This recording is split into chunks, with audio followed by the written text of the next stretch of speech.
Boa noite, irmão Rogério Buzzi.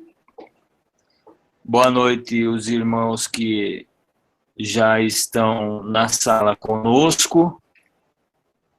Telânia de Cássia, boa noite, irmã. Miriam Costa, boa noite, irmã. Rodinei Fernandes, boa noite, irmão. Robson Lira, boa noite, irmão Robson. Sejam todos bem-vindos. Vamos dar início a mais um estudo, continuação do estudo da segunda-feira. E boa noite, Rogério Buzzi. Boa noite. E vamos fazer uma oração para darmos início a esse estudo.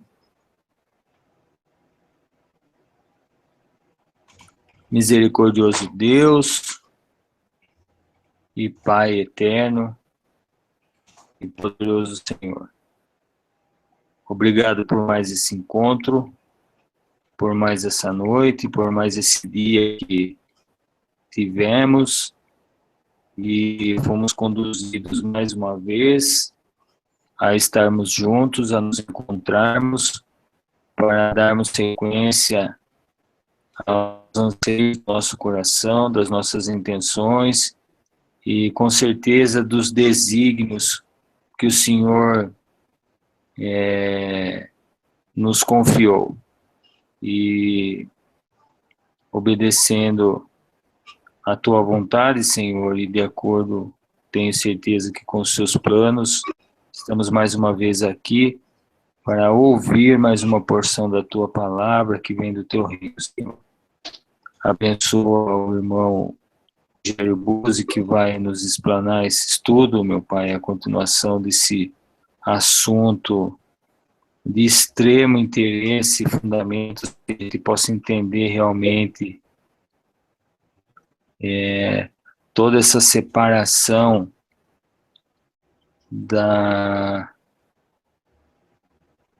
dos teus salvos, e hoje vamos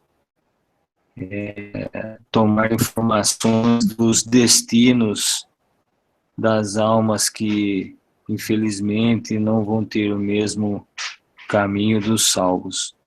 Obrigado pela presença de todos os irmãos que estão na sala, meu Pai. Eu peço ao Senhor, humildemente, que o Senhor os proteja, os acompanhe e dê entendimento a eles e sabedoria para que eles possam, a fim de ter entendimento, caminhar no teu caminho, Senhor. Obrigado por esta noite, abençoa todos os irmãos, nossos queridos amigos e os parentes de todos nós que estamos aqui reunidos hoje, meu Pai, que o Senhor, através desses irmãos que estão aqui, mostre a vida que eles têm, o comportamento deles, e faça através dessas atitudes, desse comportamento separado, meu Pai, chamar a atenção deles e eles venham entender que o reino do Senhor é muito diferente desse mundo, muito separado, e caminharemos assim até o fim. Obrigado por tudo, eu agradeço, em nome do teu Filho amado Jesus. Amém. Amém. Irmão Rogério. Bom, que Deus possa nos abençoar a todos, derramando sobre nós o seu Espírito, para que possamos entender a mensagem que Ele tem para nós nesta noite. Conforme disse o irmão Marcílio, nós estaríamos tratando hoje da segunda parte desse tema, e a intenção era que nós entrássemos hoje, né, já na terceira parte do tema, em realidade, que é quando estaríamos tratando, né, daqueles que infelizmente não se salvarão. Porém,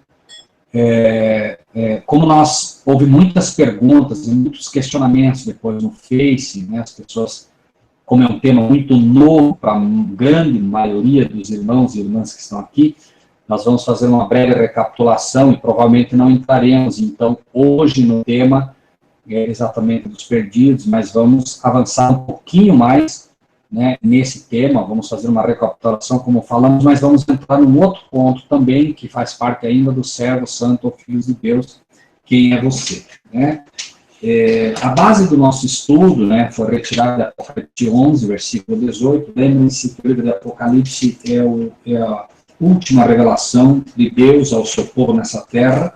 A história da humanidade inicia no livro de Gênesis e termina no livro de Apocalipse. É uma sequência histórica e certamente hoje muitas pessoas não entendem o Apocalipse. A grande massa de cristãos hoje não entendem o Apocalipse em função exatamente de que o inimigo tem cegado as pessoas, porque sabe, inclusive cristãos, porque sabe que esta é a mensagem para esse tempo. O livro de Apocalipse é exatamente a mensagem que Deus quer que o seu povo entenda neste momento em que vivemos, uma vez que nós estamos vivendo o livro de Apocalipse. Imagine que a Bíblia é exatamente a história da humanidade contada desde o seu princípio, e nós estamos hoje vivendo literalmente, né, as páginas finais da nossa história, relatadas no livro, né, de Apocalipse, que é exatamente a revelação, né? Quando Jesus apresenta ali o vinho nas bodas de Canaã, aquele que era, né, o serviçal, ele chega e diz assim: "Deus tem apresentado", né, diz ao dono da festa, sempre aqueles que oferecem o vinho, oferecem primeiro o bom vinho. E quando todos já tomaram bastante, né, começa a servir o bom. Tu, porém, deixaste o melhor vinho para o final, né? Esse vinho está refletido também naquilo que é o melhor que Deus reservou ao seu povo no tempo do fim. Numa época em que o diabo tem lançado suas trevas com um poder nunca visto até hoje, é um fato, foi dito, a palavra de Deus diz que o inimigo no final operaria com um poder, né, maior do que em toda a época, diz, né, operaria com todo prodígio e engano e mentira. Deus também está operando com um poder único, né, para fazer frente a este poder que ele próprio tem permitido que o inimigo exerça. Então, nós encontramos no livro do Apocalipse hoje luz que muitos gostariam de ter tido no passado e não puderam ter, né? Nós vivemos, de fato, uma época que os nossos antepassados gostariam de ter conhecido e não puderam.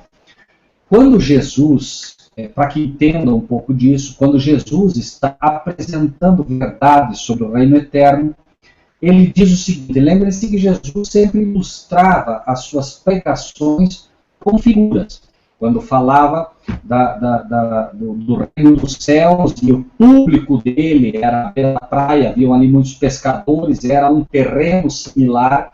Ele dizia: o reino dos céus é como o pescador, né? Uma rede que se lança ao mar.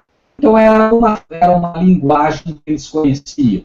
Quando falando, né, à beira de pequenas lavouras, o que Jesus usava era o termo também conhecido daqueles que trabalhavam no campo. É isso que os semeadores saíam a semear. Assim eles olhavam as coisas terrenas e podiam entender as coisas celestiais. Jesus, em algum momento também, ele diz que porfiai e por entrar pela porta estreita, né, e esta porta estreita, né, porque ele diz que largo é o caminho que conduz, né, à perdição.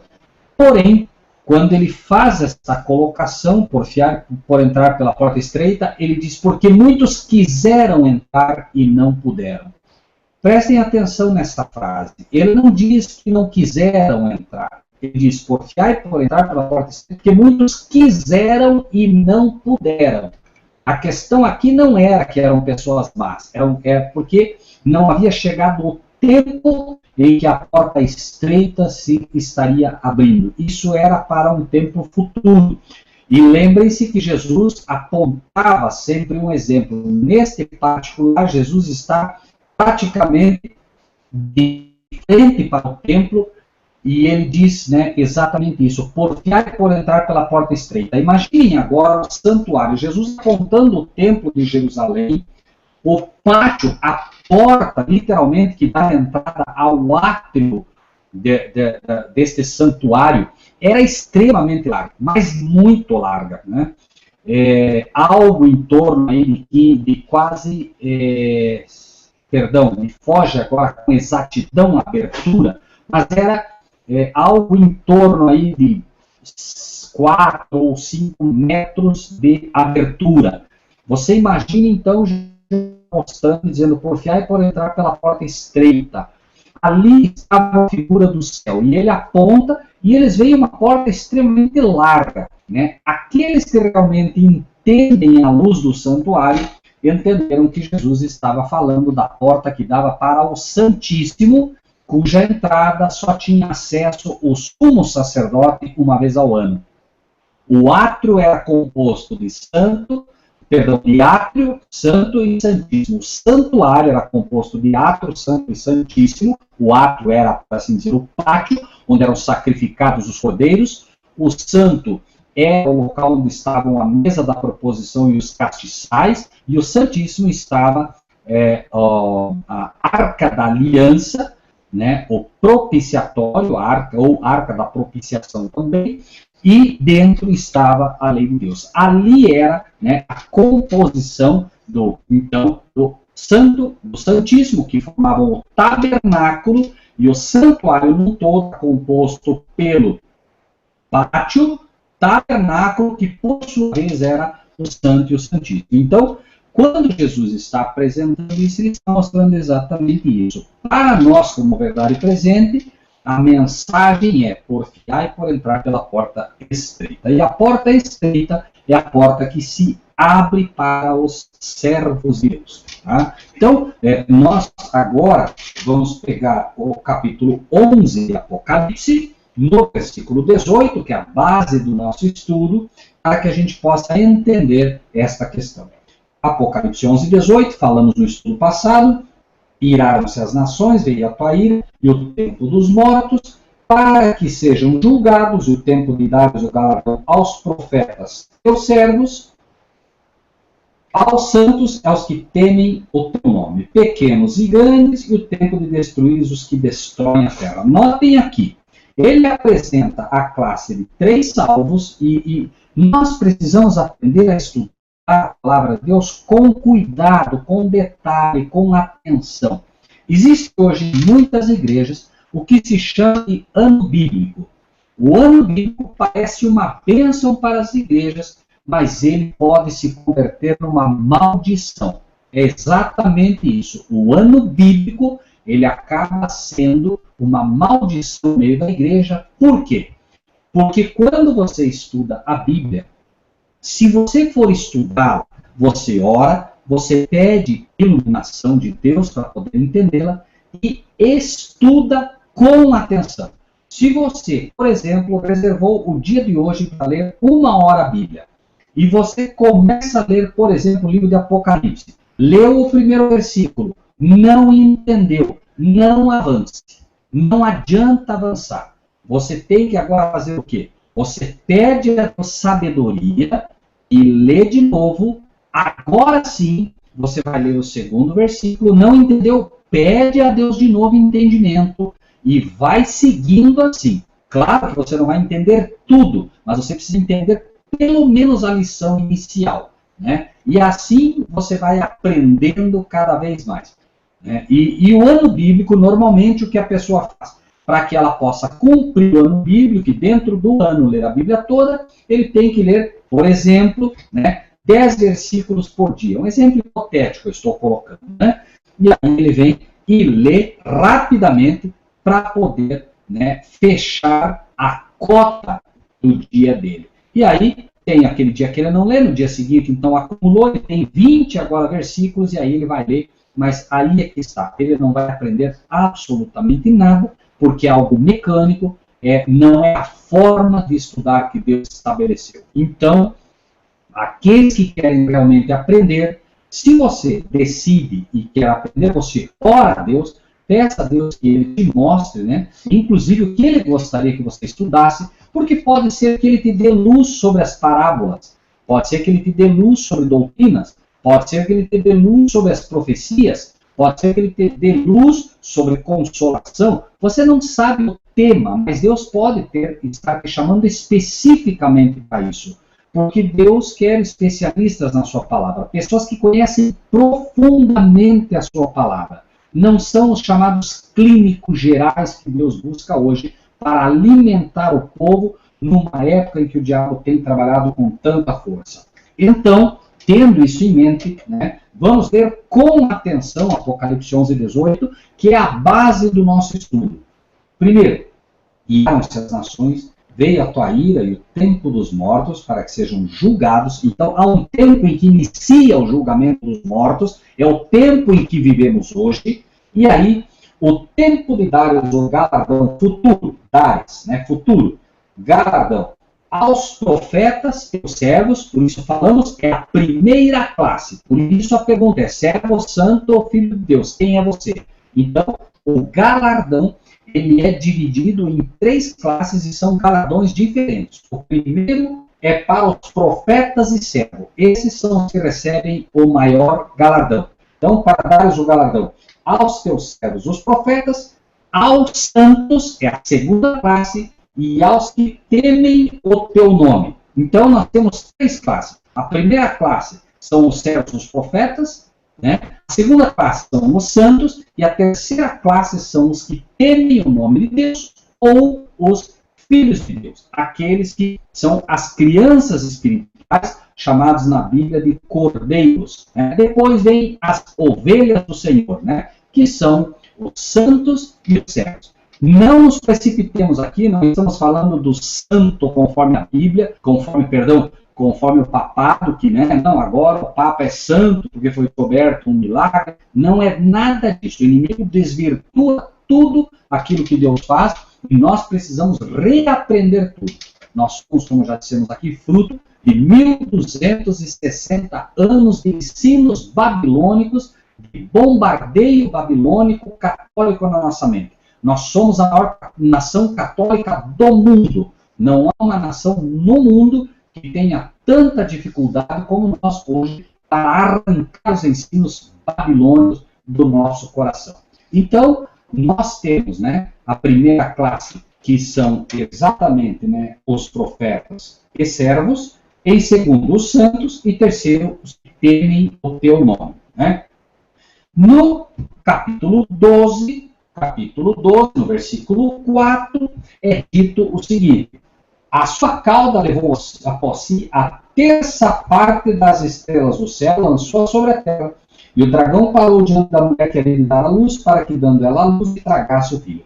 Estrelas, na palavra de Deus, nem profecia, estrelas são anjos. Então, anjos, a sua cauda, a cauda do diabo, levou após si a terça parte dos anjos do céu. Então, a terceira parte dos anjos do céu foram expulsos do céu, e esses anjos são divididos também em 3 classes. São as classes que estão ali na tela que o Marcelo acaba de colocar. A primeira classe são os querubins, chamados de anjos de poder, anjos de 4 asas, com basicamente 4,5 metros de altura. Isso é bíblico, não é uma invenção do homem, é bíblico.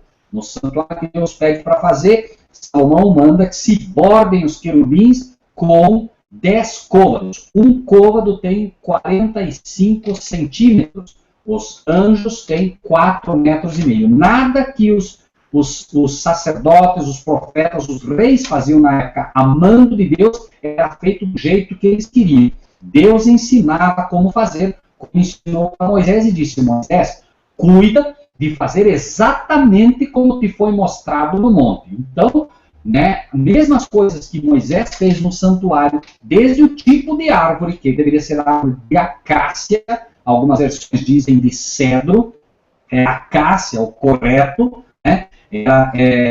devia ser feito cada tábua com exatos 10 côvados também, que cada tábua representava também a altura de um anjo. As tábuas representavam pessoas que, por sua vez, representavam os anjos, porque finalmente né, o ser humano foi criado também para substituir os anjos que caíram no céu. Por isso Jesus disse, né, errais não conhecendo as Escrituras, nem o poder de Deus, porque no céu sereis como os anjos de Deus, que não se casam e não se dão em casamento. Respondendo à pergunta, né, que os fariseus haviam criado como uma armadilha para ele. Então nós temos os querubins, chamados anjos de poder, anjos com 4 asas. Depois nós temos os serafins, lembrem-se, Satanás, Lúcifer, quando um anjo no céu, era um querubim cobridor, por isso, né, o anjo mais poderoso no céu, até então, ele cai, o anjo que substitui hoje Lúcifer é Gabriel. Hoje, o anjo mais poderoso das hostes celestiais é Gabriel, por isso.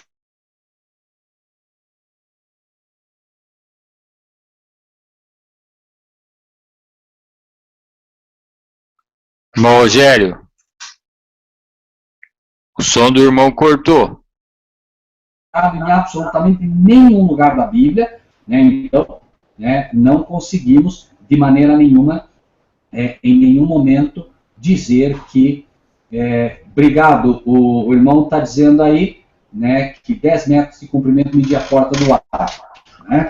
Bom, então, irmãos, né, nós temos os querubins, os serafins e os anjos normais. Então, nós temos aí, né, nessa primeira passagem, que a terceira parte dos anjos do céu foram expulsas, a terceira parte da terra, né, vai substituir os anjos que caíram, mas, inclusive, em ordem. Não será feito na desordem. Bom, muito bem. Aí, nós vamos para o livro de Mateus, capítulo 10, rapidamente. Mateus, capítulo 10. Vamos ver como é que o galardão é, de fato, apresentado nessa divisão.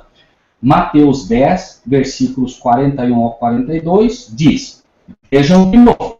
Quem recebe um profeta na qualidade de profeta, receberá galardão de profeta. É a primeira classe. Quem recebe um justo na qualidade de justo, receberá galardão de justo. É a segunda classe. Os chamados santos.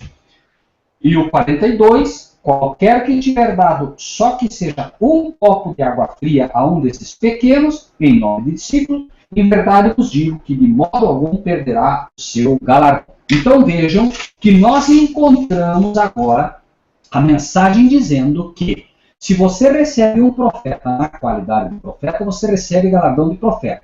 E aí a pergunta é, Rogério, mas como é que eu vou receber um profeta na qualidade de profeta? Como funciona isso? Imagine que você esteja ouvindo hoje uma pregação do irmão Marcílio. O irmão Marcílio está falando para você sobre as coisas de Deus, está falando sobre as profecias, está falando sobre a verdade presente. Neste momento, se o irmão Marcílio de fato está falando a verdade da Bíblia, a verdade correta, você, ao receber ele como um profeta, ao considerar que o que ele diz é de fato a profecia de Deus, a verdade de Deus, você estará recebendo o galardão do profeta. De forma simples, o profeta recebe as coisas profundas de Deus. Veja que a profecia, Apocalipse 1, já falamos várias vezes sobre isso, Apocalipse 1, veja um exemplo. Revelação de Jesus Cristo, a qual Deus me deu para mostrar aos seus servos, os servos são também os profetas, lembre-se que nós lemos em Apocalipse 11 e 18, né? E dar o tempo de dar o galardão aos profetas teus servos. Então, o Apocalipse, irmãos, é dado para os servos de Deus. E agora nós estamos lendo o Apocalipse. Quando lemos o Apocalipse, estamos lendo João. Se eu aceito João como profeta de Deus, e eu estou recebendo dele, eu estou recebendo o galardão do profeta. Ou seja, em primeiro lugar, eu estou recebendo aquilo que ele mesmo recebeu de Deus. Esse é o primeiro galardão que eu recebo. Já aqui na terra, eu recebo já esse galardão, porque estou recebendo o que há de mais precioso no mundo inteiro. Hoje, que não é um carro, não é uma casa, é a verdade de Deus revelada a um povo específico que ele considera seus servos. E em segundo lugar, o galardão que eu receberei no céu por ter recebido, né, e ter me preparado para, de fato, ser um profeta de Deus. Irmãos, no momento, qual é a relação que existe entre um profeta e um querubim? Tente imaginar por um momento o seguinte: você nasce e vem ao mundo como uma criatura de Deus. Como uma criatura de Deus, você está sendo guardado por um anjo de Deus. Mas chega um momento que você aceita a verdade de que os mandamentos da lei de Deus estão em vigor. Você passa agora a ser santificado por estes mandamentos. Lembrem-se, a palavra de Deus diz que os mandamentos de Deus são santos, justos e bons. Então, a partir do momento que você aceita os mandamentos da lei de Deus como estando em vigor, você passa a ser santificado e você passa a ser uma pessoa justa aos olhos de Deus. Não há justiça fora da lei e não há santidade fora da lei.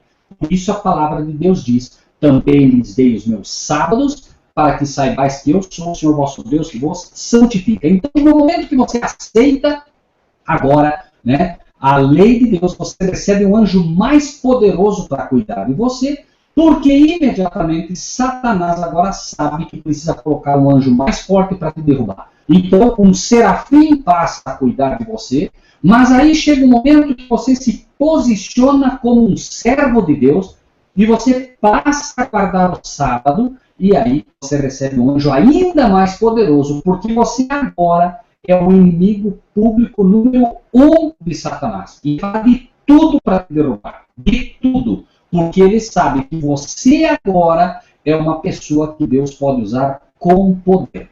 Certo? Então, imediatamente, o inimigo coloca um anjo mais poderoso para te derrubar. Ele concentra mais as ações em você, como foram provados, diz a palavra de Deus, os profetas no passado. Veja que o inimigo pegava o profeta, colocava, né, colocava ele amarrado em correntes, ele prendia, ele crucificava, ele queimava.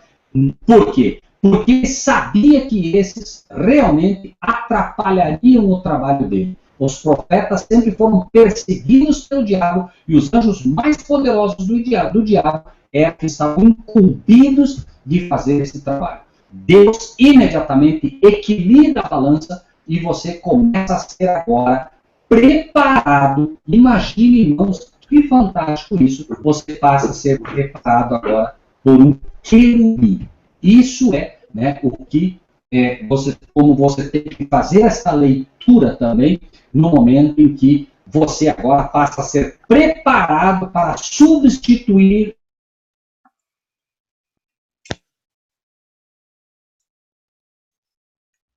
O irmão Rogério caiu. Acho que já está de volta, irmão. Irmão. Irmão.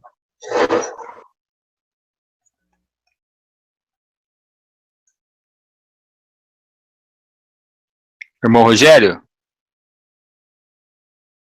O irmão Rogério caiu, ele deve estar sem áudio. Irmão Marcelo, não está me ouvindo? Estou, perfeitamente. Ah, perdão, você falou de áudio. Aí no momento que você falava, estamos preparados. Ok. Na verdade, né, veja, como nós fomos criados por Deus, a partir do momento que os anjos foram expulsos do céu, como diz em Apocalipse 12, e nós fomos criados para repovoar o céu. Né? Locais ficaram vagos no céu, Jesus disse, né, eu vou preparar-vos lugar, na casa do meu pai há muitas moradas, e aí, imediatamente, né, nós passamos a ser preparados para substituir esses anjos que caíram. Né? Agora, à medida que você ouve a voz de Deus falar ao teu coração, à medida que você, né, se compenetra do teu papel, da tua missão, à medida que você estuda a palavra de Deus, à medida que você vai se preparando cada vez mais, retirando do teu coração todos os erros que o inimigo colocou ao longo dos anos, você vai cada vez mais demonstrando que você está sendo preparado, né, por um anjo dos mais poderosos. E finalmente você vai substituir, né, aqueles anjos ao qual você foi preparado. Por isso, inclusive, existe um número específico para tudo isso, né? Que a gente vê, inclusive, na própria Bíblia, né? Agora, quando a gente começa a estudar esses assuntos, é muito normal que surjam bastante perguntas. Ah, mas e isso? Mas e aquilo? E aquele outro? Gradativamente, nós vamos estudando, gradativamente vamos vendo, né? Ponto a ponto, nós temos muito mais a desaprender do que a aprender, né? Então, falamos aqui também, né, de Mateus 5, no capítulo 5, quando lemos lá, né, os mansos herdarão a terra, os limpos de coração verão a Deus, né? Bem-aventurados os da justiça, porque deles é o reino do céu. Falando, né, se for perseguido, grande é o vosso galardão, que os profetas foram perseguidos. Note que o próprio sermão de Cristo Jesus, o primeiro sermão que ele dá, o sermão das bem-aventuranças, a gente sempre misturou tudo, mas não. São promessas específicas. Os mansos herdarão a terra, não herdarão o reino do céu. Os limpos de coração é que verão a Deus, não são os mansos que verão a Deus. E assim consecutivamente, né?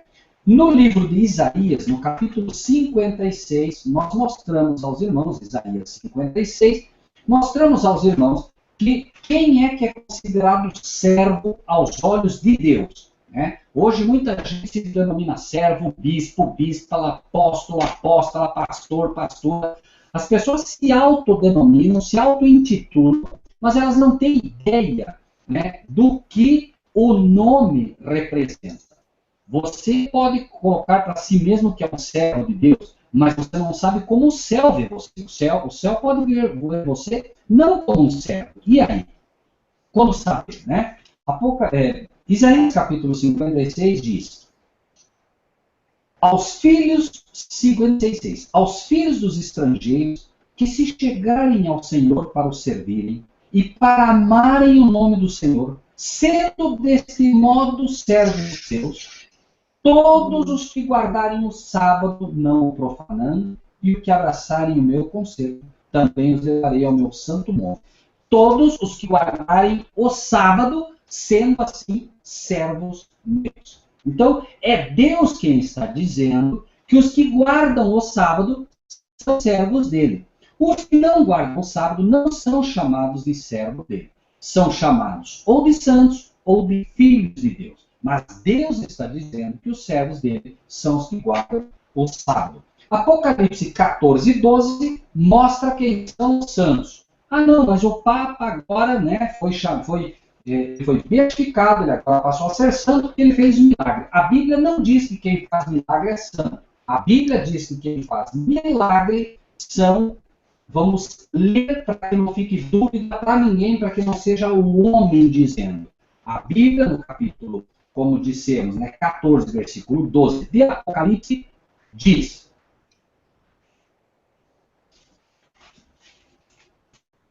aqui está a paciência dos santos. Quem são eles?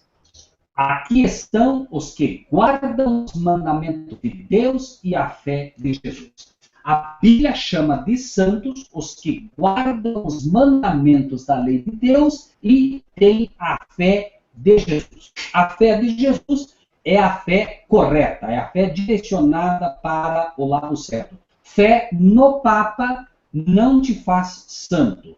Fé, né, no pastor não te faz santo. Fé de Jesus e a guarda dos mandamentos de Deus é o que te faz santo. Por isso dissemos, né, os mandamentos de Deus são santos, justos e bons. Se você quer ser uma pessoa santa, justa e boa, você só vai alcançar isso se procurar guardar os mandamentos da lei de Deus.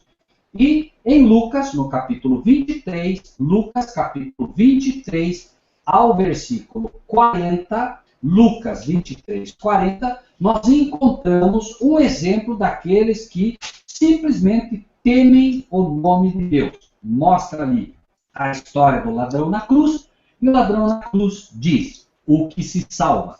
Respondendo, porém, o outro repreendeu, dizendo: tu nem ainda temes a Deus, estando na mesma condenação. Veja que ele diz ali ao ladrão: tu não temes a Deus. O temor a Deus era a única coisa que esse ladrão pôde perceber. Ele não foi um homem que em vida guardou os mandamentos da lei de Deus, até porque ele estava ali morrendo por ser um assassino e ladrão, e menos ainda havia sido um servo de Deus. Porém, né, no último momento, ele se volta para Deus, confessa, né, que Cristo é o Salvador dele, e imediatamente lhe é feita a promessa de que ele estaria no paraíso. Mas quero chamar a atenção para um outro erro que se comete demais. 2 erros crassos que se cometem ao ler essa passagem.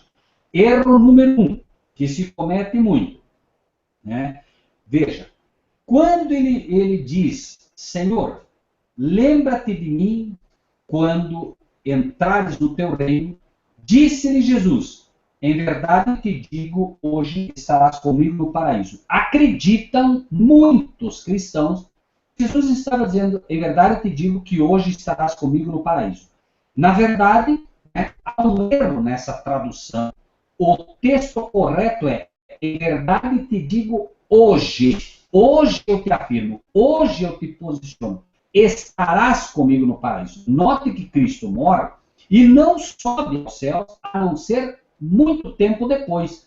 Ele morre, passa 3 dias na sepultura, como nós sabemos que foi, e muito depois é que ele sobe ao céu. Ou seja, ele não foi naquele mesmo dia. Então, o texto deve ser lido, na verdade, te digo, hoje. Estarás comigo no paraíso. Não disse: estarás comigo no paraíso hoje. Correto? E o segundo erro que se comete nessa passagem é que entende-se que Jesus prometeu o reino dos céus para o ladrão na cruz. Não é verdade. Leiam para ver. O ladrão na cruz diz: Senhor, lembra-te de mim quando entrares no teu reino. Ele pede o reino.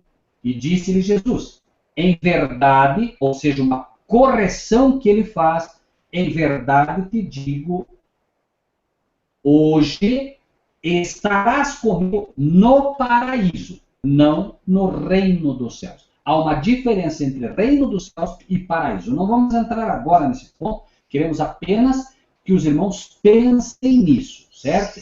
Pensem nessa questão, ok? Mais à frente nós vamos tratar disso, tá? No livro de João, capítulo 21, 15 a 17, não precisamos ler agora, é um erro de tradução com certeza, não, Valdemar, né? Na verdade, é só um acréscimo de um que e uma vírgula colocada no correto, né? No errado. O correto, né?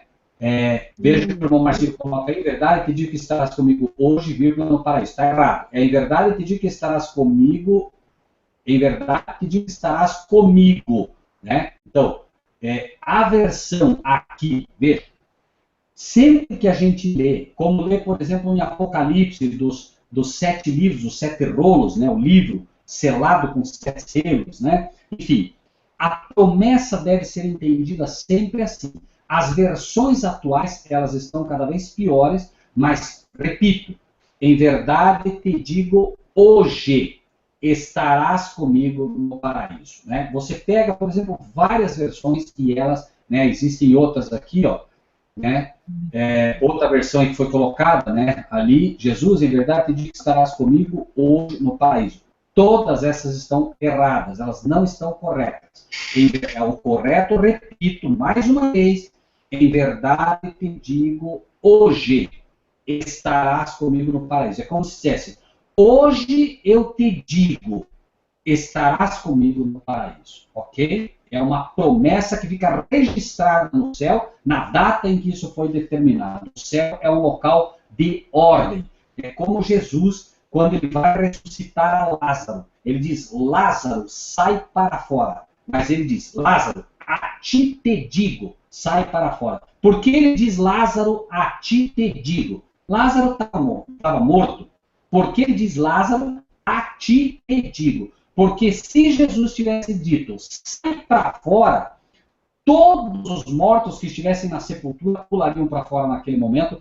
Tamanho é o poder com que a palavra de Deus é falada através de Cristo. Por isso o texto mostra: Lázaro, só você agora. Lázaro, a ti estou te dizendo, sai para fora. Os outros não ouviram a palavra, porque mesmo os muitos mortos que já viram, que se ouvissem, pulariam todos para fora, pelo poder de Deus, né, falando através de Cristo Jesus naquele momento. Tá? Então, é preciso prestar bastante atenção sempre nos detalhes e por que cada palavrinha está ali. Né? Por isso, digo, irmãos, esses detalhes a gente só pega quando está orando e pedindo. Você leu uma vez, não entendeu. Por que o senhor colocou aqui a ti te digo? Por que simplesmente não Lázaro sai para fora? Por que não simplesmente sai para fora? Né? Quantos Lázaros haviam naquele momento? Então, Lázaro, a ti, Lázaro, você que está aqui, a ti eu te digo, sai para fora. É só você, Lázaro. Não é todos os Lázaros e não é todo mundo que já morreu em Cristo Jesus que vai ressuscitar agora. Então, esses cuidados é bom a gente ter se queremos, de fato, ser, como dissemos, especialistas na palavra de Deus. Então, colocamos aqui a questão e falamos de 2 Coríntios 12, 1 a 5, onde apresentamos, né, o que Deus tem procurado ensinar através também de outras 3 classes, que são ouro, prata e pedras preciosas. Né? O ouro são os provados no fogo, a prata são os purificados, por isso a Bíblia diz provados como ouro, purificados como a prata, e as pedras preciosas são os que temem o nome de Deus, como Jesus disse para Pedro, então, que ainda tinha dificuldades. Né? Pedro, né, tu és pedra, e sobre esta rocha, que é outra coisa que se entende errado, porque a Escritura é mal traduzida, Jesus ali estava dizendo, Pedro, tu és Cefas, Pedro, tu és uma pedrinha, Pedro, tu és pedrinha, e sobre esta rocha que sou eu, edificarei a minha igreja. A igreja católica se aproveita, e obviamente, Pedro foi o primeiro papa, quando isso absolutamente não tem nada a ver. De fato, Pedro não foi o primeiro papa, e muito pelo contrário, Pedro nem foi, por exemplo, o líder, né, porque não havia líder que não fosse Cristo Jesus, e a primeira assembleia em Jerusalém que é feita, inclusive quem preside é Tiago, nem é Pedro, e o próprio Paulo dá uma dura em Pedro, uma reprimenda em Pedro, no momento em que Pedro estava se comportando como um judeu. Imagine só, Paulo, se ele teria condições de repreender o Papa da época. Né? Ele repreende, mostrando que eles eram irmãos em Cristo Jesus, e Pedro humildemente aceita a repressão e se volta, né, da sua pequena falha ali. Né? Então, né, quando nós... Perdão, depois nós vamos seguir aí com algumas perguntas já aparecendo, depois vamos responder, senão nós temos pouco tempo hoje para finalizar o tema, e eu não gostaria de deixar isso, né, para depois. Então, se me permitem, por favor, depois voltamos às perguntas e a gente vai falando sobre isso. Né? Bom, no livro, então, de 2 Coríntios, nós temos essa questão, e eu gostaria de chamar a atenção também dos irmãos para o livro de Salmos, no capítulo 135, Salmos, capítulo 135, rapidamente, né? Nós vamos entrar em outro aspecto. Irmãos, prestem atenção nesse detalhe, né? Quando nós lemos a Bíblia, e sempre, irmãos, nós precisamos, e eu quero insistir com isso, que os irmãos, para a gente aprender a estudar a Bíblia como se deve, com cuidado, se posso dar um testemunho rápido aos irmãos, eu me lembro que uma vez eu estava estudando, se não me falha a memória, Daniel 12, não tenho bem certeza, eu sei que eu estava estudando um tema, e eu precisava estudar aquele tema, eu tinha um compromisso de apresentar aos irmãos a palavra, e eu me lembro que eu comecei, era já acho que umas 7, 8 horas da noite, eu comecei a estudar, e me deu um sono muito profundo. E eu nunca havia entendido que Jesus havia repreendido os discípulos quando eles dormiram. Jesus disse, nenhuma hora prestes velar comigo, por quê? Porque eles dormiram. Jesus disse, por favor, né, orem comigo. E quando Jesus vai, se aparta, né, diz o texto, um tiro de pedra, ele vai até uma distância relativamente curta no Getsemane, quando ele volta eles já estão dormindo. E daí ele, né, de certa forma, ele dá uma repreensão neles, branda, né, com amor, mas ele dá uma repreensão, dizendo, nem mereces velar comigo. E eu não entendia por quê, mas dizia, Senhor, mas sono é sono, Senhor, não tem como dominar. Mas eu entendi naquela noite que eu comecei a ler, me deu um sono enorme, eu me ajoelhei, orei, Senhor, eu não posso dormir, eu quero que o Senhor me mantenha acordado, porque eu preciso estudar. E eu comecei a estudar de novo, sono. Irmãos, eu tive que parar 9 vezes. Eu estava estudando, eu tive que parar 9 vezes para orar para que o sono pudesse passar. Certamente, irmãos podem não acreditar, quando você abre a Bíblia e vem o sono, é porque o inimigo está te fazendo ter sonolência e é hora de orar e pedir a Deus que expulse o inimigo dali para que você possa agora ter. Eu me lembro bem, né, foram várias vezes, como eu falei, 9 vezes. Na última vez que nós... o pastor Paulo Cordeiro está dizendo, obrigado, pastor. Pedro, partícula, tetra, rocha, Jesus. Muito bem, Petro, Cefas, né? Muito bem, muito obrigado, pastor. Né?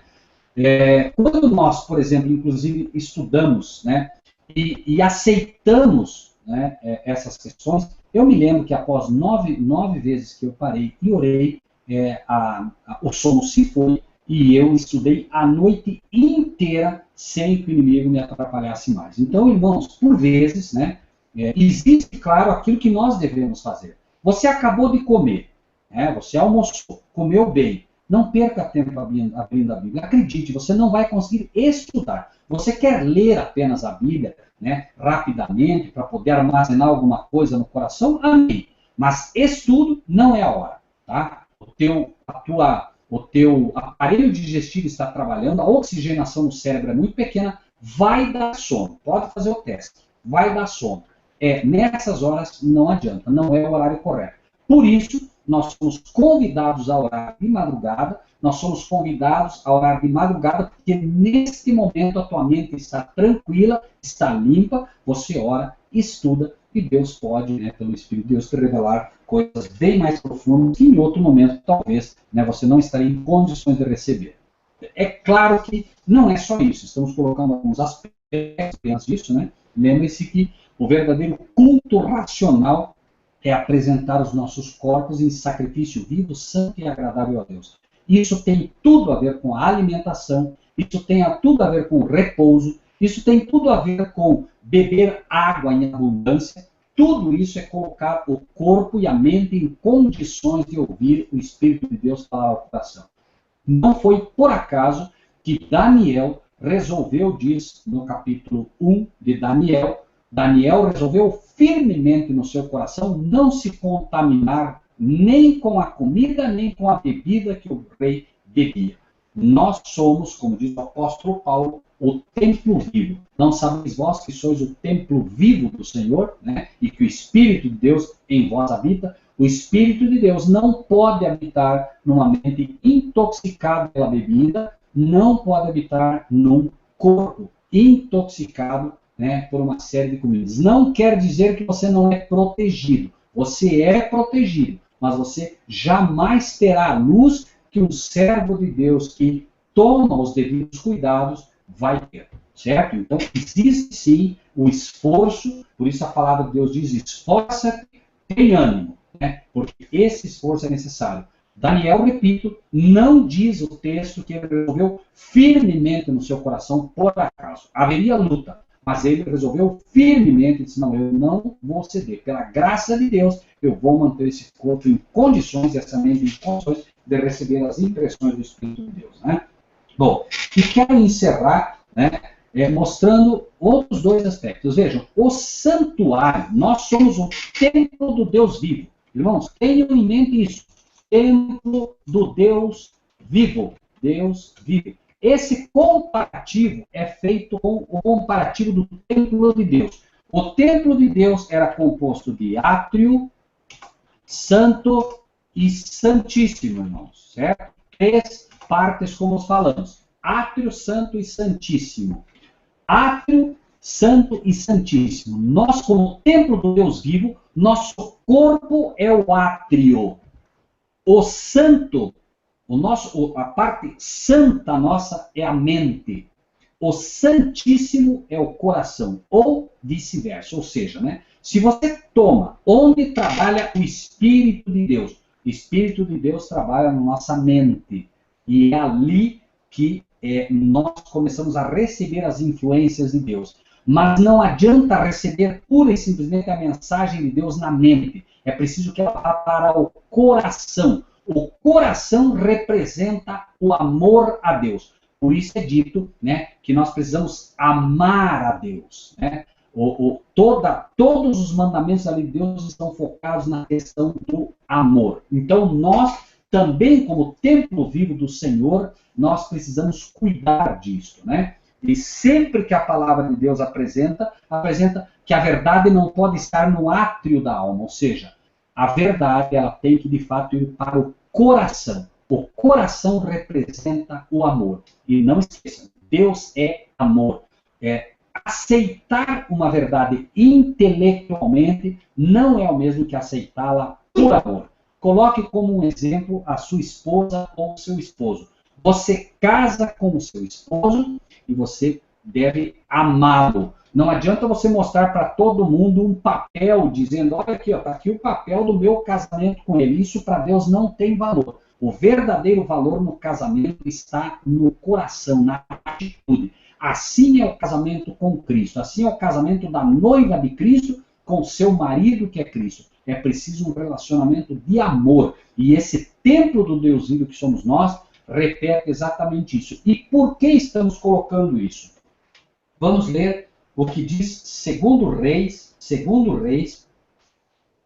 no capítulo 11, perdão, vamos ler primeiro Êxodo 26.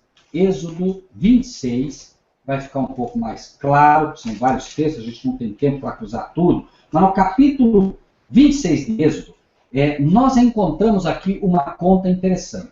Quando vemos, por exemplo, servo, santo e os que temem o teu nome, quando vemos esse mesmo relacionamento como pedra, prata e ouro, quando vemos átrio santo, santíssimo, quando vemos querubim, serafim, anjos normais, no livro de Daniel, por exemplo, no livro de Daniel, no capítulo 7, um pouquinho antes, vai ficar mais fácil essa didática, creio eu, 7, no capítulo 10, prestem atenção no que diz aqui. A divisão que nós temos em 3 também é feita em 2, porque diz grandes e pequenos. Então, vejam só essa mesma divisão, e por isso também muita gente não entende. Note, os anjos foram expulsos, querubins, serafins e anjos normais. E há uma divisão entre profeta, santos e servos, que é entre pequenos e grandes. Os grandes são considerados aqueles que guardam os mandamentos da lei de Deus. Os pequenos são considerados os que não guardam. Aqui, curiosamente, no capítulo 7 de Daniel, veja que nós encontramos, versículo 10. Um rio de fogo manava e saía de diante dele, mostrando aqui a ação dos anjos perante Deus, o nosso Pai. Olhem que interessante.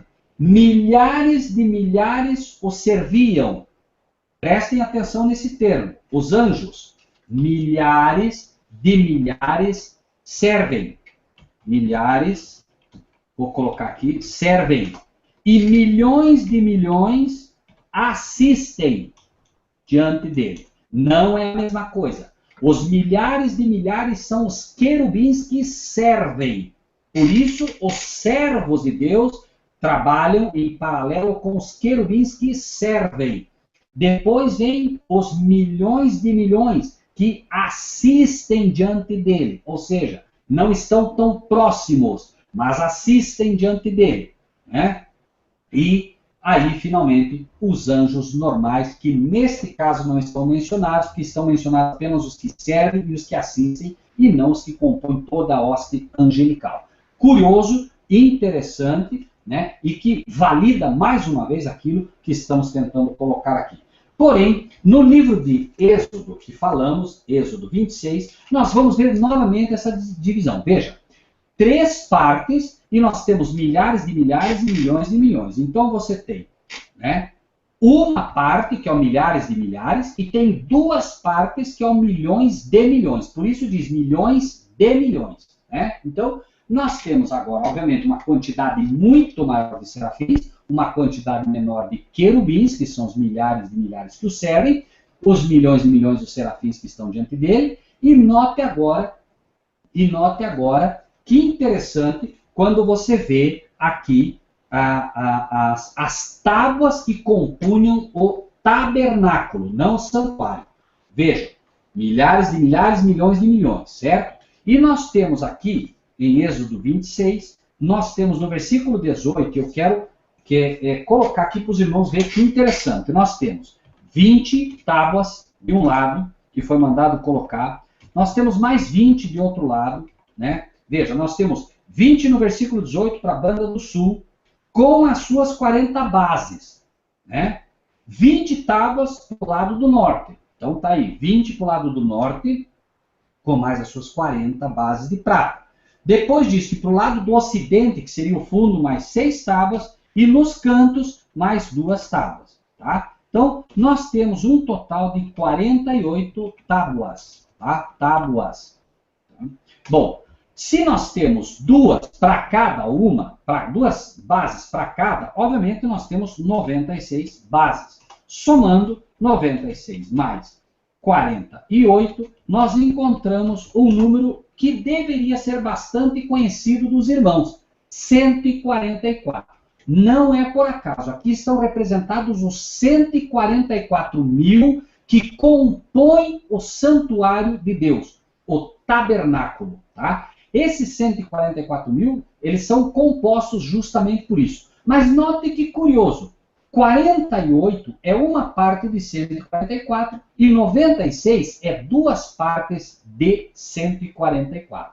Não é por acaso, nada na Bíblia é por acaso. Milhares de milhares, 48 representados, milhões de milhões, 96 representados. Ou seja, milhares de milhares, uma parte, milhões de milhões, segunda parte. Não esqueçam que nós substituiremos os anjos que caíram.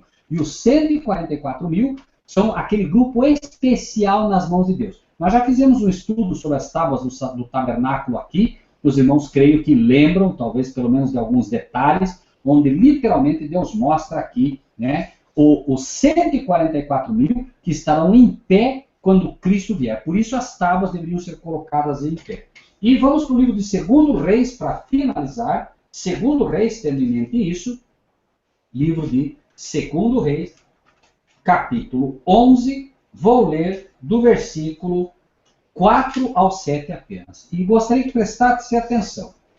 Para Deus, diz a palavra de Deus, que um dia é como 1000 anos. Isso é, a conta de Deus, então, é que 1 vale para 1000. Por isso que nós encontramos ali, no santuário, 144. Porque para Deus, 1 é como 1000. Se 1 é como 1000 para ele, 144 é 144 mil para Deus. Por isso a conta terrena tinha apenas 144. Isso quer dizer que o santuário celestial é 1000 vezes maior que o santuário que Moisés construiu aqui na terra. A conta de Deus é assim, um dia como 1000 anos. Nós encontramos 144, porém lá em Apocalipse a revelação diz que é 144 mil. Por quê? Porque lá está sendo composto, de fato, né, a cidade de Deus. E a cidade de Deus, obviamente, ela é bem maior. Agora, então lembre-se, um dia é como 1000 anos. Deus faz a terra em 6 dias e no último dia, no 7º, descanso. Certo? Nós vivemos hoje, irmãos, vivemos próximos de 6.000 anos. Já estamos quase com 6.000 anos, segundo a Bíblia, 6.000 anos de pecado.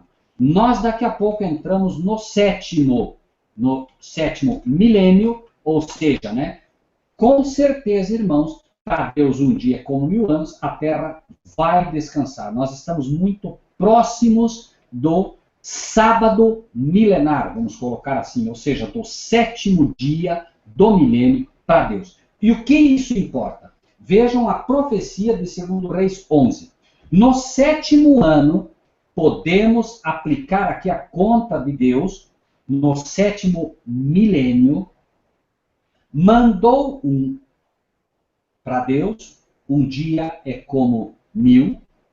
Então, nós temos aqui, no 7º ano, no último ano, no ano da plenitude, no ano final, mandou Joiada chamar os centuriões com os capitões e com os da guarda, e os meteu consigo na casa do Senhor. A casa do Senhor é o santo representado, casa do Senhor é o santo representado no tabernáculo. Fez com eles um concerto e os juramentou na casa do Senhor e lhes mostrou o Filho do Rei. O Filho do Rei, quem é? O Filho do Rei é Cristo, na profecia. Cristo. Mostrou-lhes o Filho do Rei. Agora note atenção. Note. Deu-lhes ordem dizendo, esta é a obra que vós haveis de fazer. Uma terça parte de vós, que são o quê? Terça parte de vós, que entra no sábado, fará a guarda da casa do rei. Casa do rei. Então, uma terça parte fará a guarda na casa do rei. Vão servir diretamente ao rei. E a outra terça parte estará à porta de sul. E a outra terça parte à porta dos de trás da guarda. Assim fareis a guarda desta casa, afastando a todos. Então, veja. A casa toda é composta com todos eles cuidando e é o tabernáculo. Tabernáculo. Esta é a casa do Senhor. Porém, uma terça parte vai estar na casa do rei. Santíssimo. Esse é o Santíssimo. Uma terça parte na casa do rei. Vou anotar aqui, uma terça parte na casa do rei. Porém, olha só o versículo 7. E as duas partes de vós, veja como os anjos, né? Nós temos milhares de milhares, milhões de milhões, duas partes de vós, a saber, todos os que saem no sábado farão a guarda da casa do Senhor que está junto ao rei. Ou seja, né? Exatamente santo e santíssimo. Estavam coladas, o tabernáculo era composto de santo e santíssimo, o santo como sendo a casa do Senhor, o sacerdote ali trabalhava, e uma vez ao ano, o sumo sacerdote apenas entrava no Santíssimo, e era no Santíssimo que Deus se manifestava através do Shekinah, mostrando o local da sua habitação. O sacerdote representava a Cristo, e ele entrava diariamente no Santo. Porém, no Santíssimo, uma vez ao ano, porque aquela era a habitação de Deus, do Pai. Irmãos, o que queremos propor? Queremos propor aqui que, no estudo que fazemos, assim como existem três partes, três classes de anjos que caíram, três classes de salvos, né, como falamos aqui, profetas ou servos, santos ou os que temem o teu nome, também temos três casas. Lembre-se, nós substituiremos os anjos que caíram, moraremos e substituiremos também a missão e aquilo que eles faziam. Então, aqueles que fizerem parte dos 144 mil servirão ao Pai. Por isso é que nós vemos, os mansos herdarão a terra, os limpos de coração verão a Deus. Então, nós teremos, irmãos, e aí que se faz confusão, né? Ah, mas Cristo vem, o Pai vem com ele, o Pai não vem com ele. Cristo vem com a glória do Pai. E aqueles que forem glorificados, por isso também, três partes de novo, irmãos, né? Justificados são os que temem o teu nome, santificados são os que guardam a lei de Deus, e glorificados, que é o estágio final. Nem todos serão glorificados, irmãos, em vida. Nem todos, né? Serão glorificados aqueles que estiverem vivos para poder suportar Cristo vindo na glória do Pai. Muitos que são como nós hoje, que vivemos no reino da graça, não passarão disso em vida. Descansarão e somente serão glorificados depois de ressuscitar. Por isso se faz muita confusão, repito, irmãos, em relação ao som da sétima trombeta, etc, etc, etc. Tá? Então, bastante atenção sempre à forma como Deus conduz o seu povo, o que Deus espera de nós, entendendo isso. Pessoas que forem preparados por querubim, pessoas que forem fazer parte dos 144 mil, terão a experiência do Pai, não conhecerão a morte e servirão aquele que é eterno, em essência, aquele que a Bíblia diz que sempre foi e sempre será. Aqueles que passarem pela morte servirão ao Filho de Deus, aquele que é o primogênito dos mortos, aquele que morreu a segunda morte, para que nenhum de nós precise passar por ela, para que nenhum de nós tema esta segunda morte. Então, assim também, assim como há 3 classes de salvo, 3 missões, 3 posicionamentos, né? 3, lembrem-se que, irmãos, nós nascemos e viemos a esse mundo comparados a árvores. Quando nós, o tempo todo, a parábola de Jotão, e foram as árvores e disseram ao espinheiro, reina sobre nós, etc, etc, etc, etc. Né? Jesus cura um cego. Né? Esse cego olha, vejo homens, como árvores os vejo. O homem nasce como árvore. Mas chega um momento que, convertido ao Senhor, ele passa a ser uma pedra. Ou seja, no momento em que ele começa a receber a água da vida, e a água vem da rocha, a água é do reino mineral, ele passa também a ser transformado do reino. Irmãos, isso é uma simbologia do reino vegetal para o reino mineral. Como árvores queimamos, como pedras não queimamos mais. Por isso, o estudo seguinte vai mostrar a diferença entre pedra, prata e ouro, que joga no fogo e o ouro é provado, a prata é purificada e a pedra é simplesmente embranquecida. E, finalmente, madeira, feno e palha. Esses são os que se perdem e que se queimam, certo? 3 classes de salvos, 3 classes de perdidos.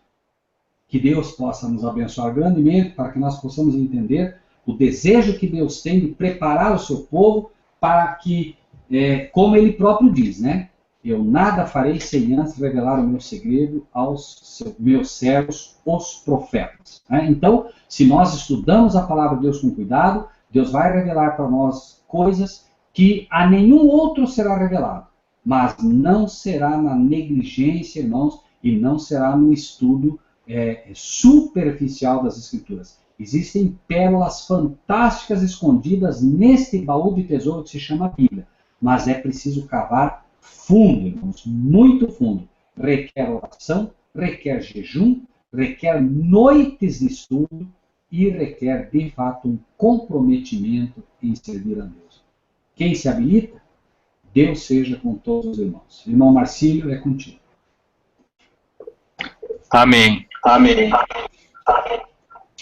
O irmão Maia Carmo tinha colocado uma questão aqui, irmão Rogério, que é a seguinte,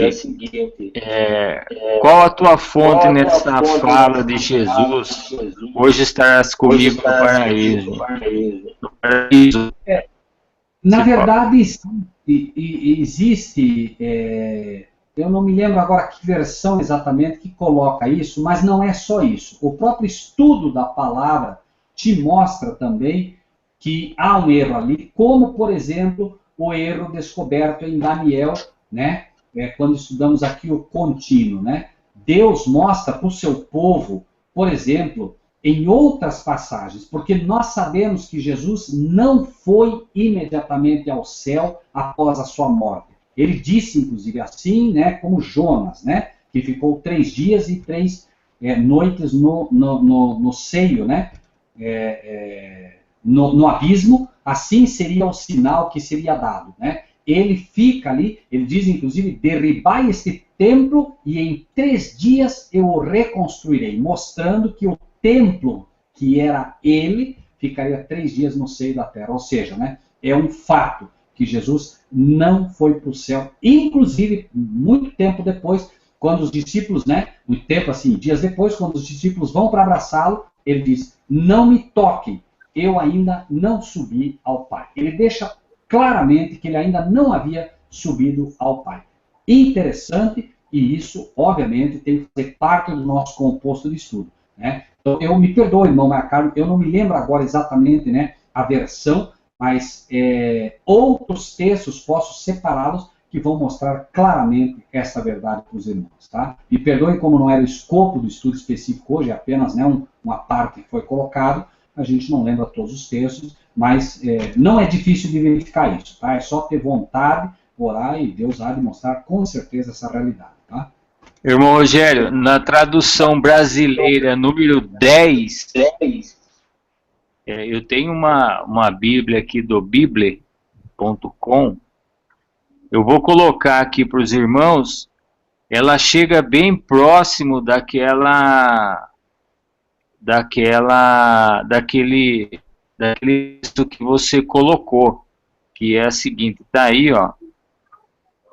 Ele lhe respondeu, em verdade te digo, é que tem uma palavra antes que é uma preposição que é que. Em verdade te digo que hoje, né? Mas na verdade, em verdade te digo hoje. Estarás comigo. Exatamente. Esse é o correto. Ó. Eu estou colocando ali corrigido. Ó. Esse é o correto. Em verdade te digo hoje. Estarás comigo no paraíso. Esse é o correto. Tá?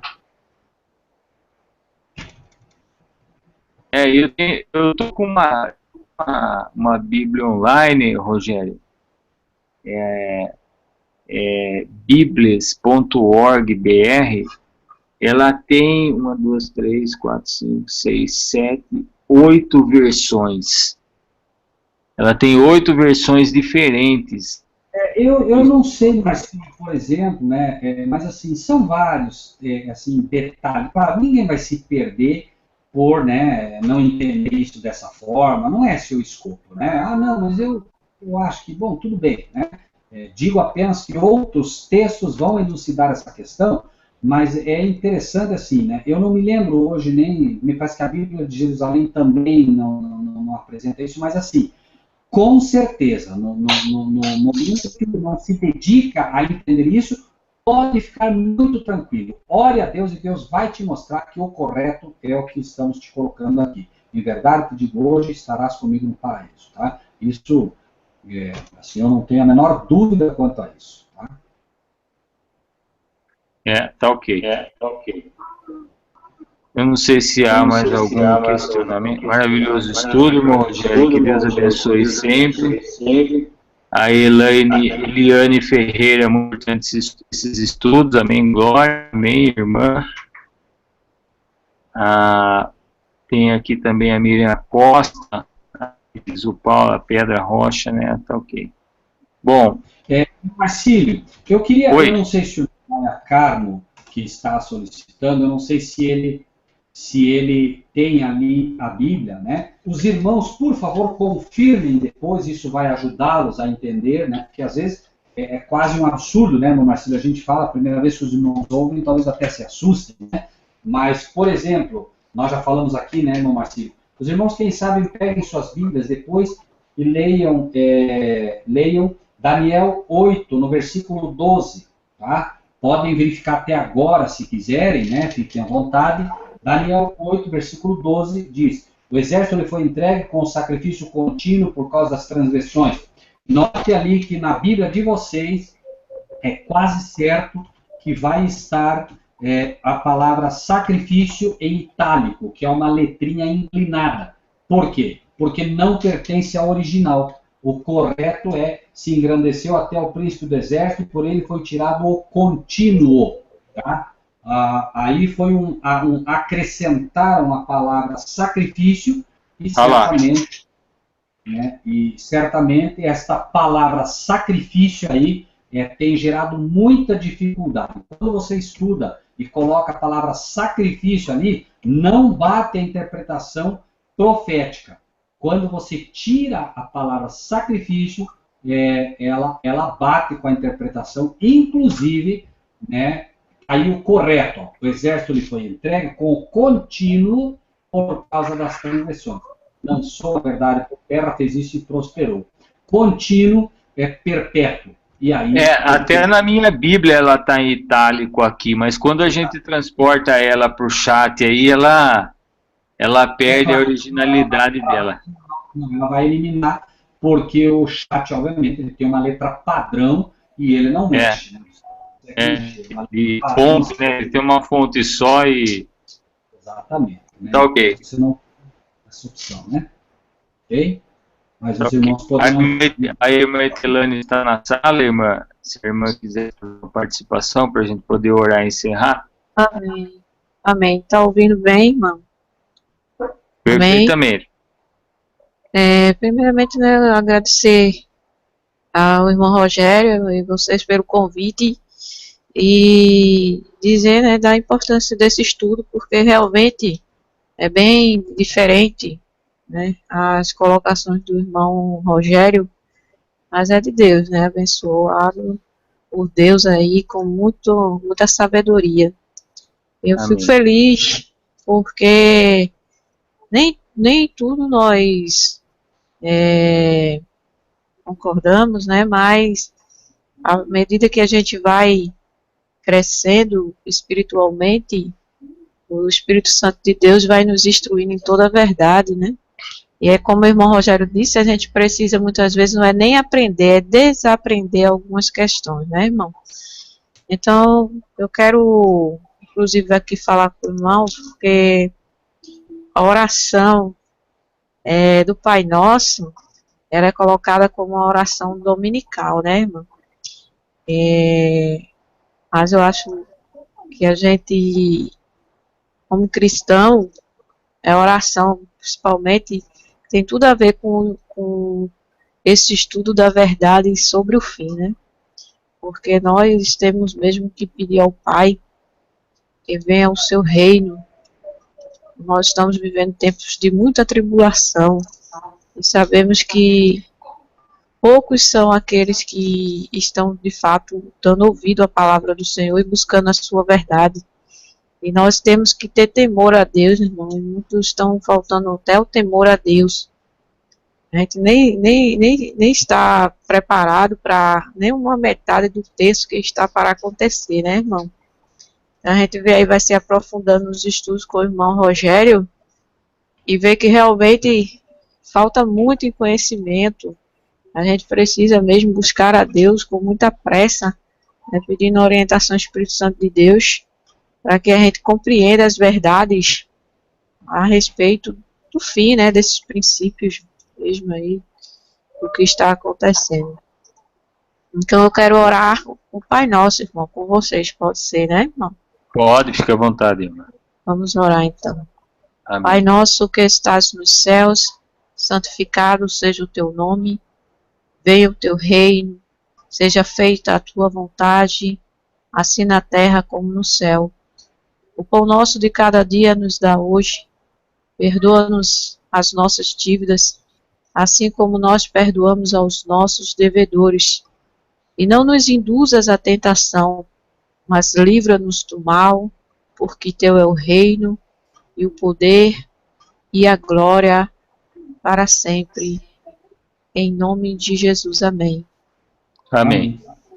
O irmão Rogério faz a oração? Pode sim. Vamos orar então. Grandioso Pai que estás nos céus, nesta noite nós queremos que o céu registre esta oração que fez a irmã Itelane por todos nós.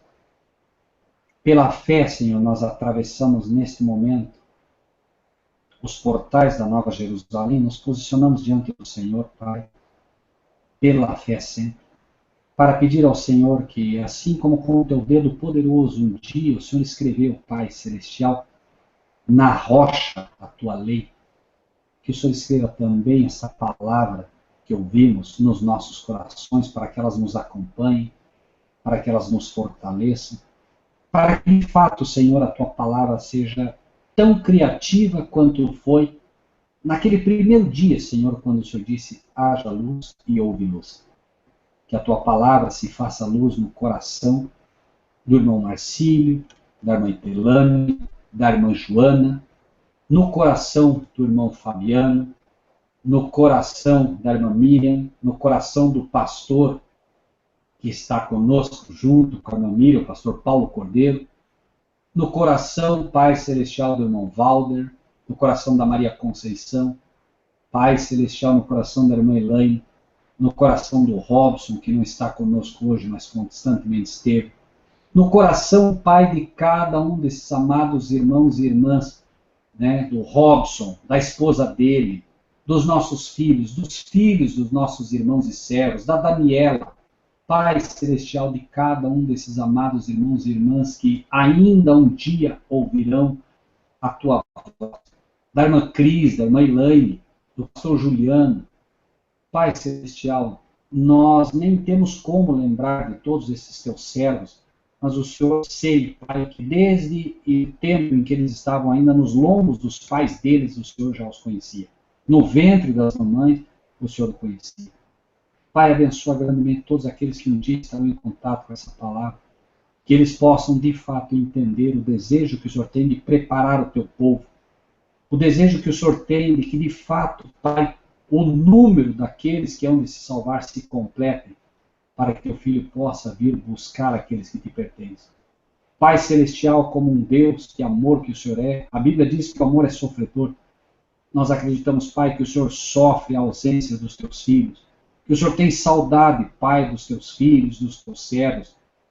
Tenho certeza, Pai, que o Senhor gostaria de abraçar os teus filhos e não pode. Porque nós hoje, Senhor, nós não suportaríamos a tua presença. A tua glória nos consumiria como consumiria Moisés. Mas, Pai, o Senhor disse a Moisés, esconde-te na rocha. Esconde-te em Cristo, Moisés, na rocha. E eu farei passar diante de ti toda a minha bondade. Que nós possamos contemplar toda a tua bondade escondidos em Cristo, Pai Celestial. E que nós possamos, enquanto o mundo grita, enquanto o catolicismo, Babilônia e o papado grita que tu és um tirano, porque criaste um inferno e queimará todos aqueles que não te escolhem, nós sabemos que o Senhor é um Deus de amor. E sabemos que a tua misericórdia até o fim pleiteará com cada um dos seres humanos que estão nessa terra. Nisto confiamos. E queremos te pedir que a nossa declaração de amor nesta noite seja escrita no céu. E quando vierem aqueles dias de luta, que nenhum de nós, dos que estamos aqui, nenhum daqueles que ouvirão a tua voz, Pai, falte naquele grande dia quando o teu Filho vier buscar os que te pertencem. É em nome de Jesus, Pai, que nos despedimos nesta noite, não da tua presença, mas apenas momentaneamente dos nossos irmãos e amigos. Em nome de Jesus o fazemos. Amém. Amém. Amém. Irmãos, a irmã Joana Batista chegou agora no final do estudo. Boa noite, irmã. Deus abençoe, viu? Do Senhor. Fiquem todos com Deus. Boa noite, Telânia de Cássia. Fica com Deus, irmã. Obrigado pela presença, viu? É sempre bem-vinda. Voltamos sábado. Próximo estudo é sábado. E vamos fazer a finalização, então, desse tema importantíssimo sobre a classificação do salvo. Boa noite a todos. Boa noite, Rogério. Boa noite, irmão Macico. Boa noite a todos, ósculo santo, a todos os amados irmãos e irmãs em Cristo Jesus. Bom descanso a todos. Amém.